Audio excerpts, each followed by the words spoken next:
बीडच्या शिरूरमध्ये अमानुष मारहाण करणाऱ्या सतीश भोसलेचा एक रील देखील समोर आलाय।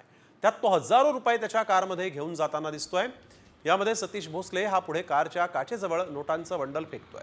हाच सतीश भोसले भाजपचे आमदार सुरेश धस यांचा कार्यकर्ता आहे। कॉमस्कोर नुसार आता isakal.com आहे देशातील नंबर 1 ची मराठी न्यूज वेबसाईट। प्रत्येक अपडेटसाठी isakal.com ला नक्की भेट द्या।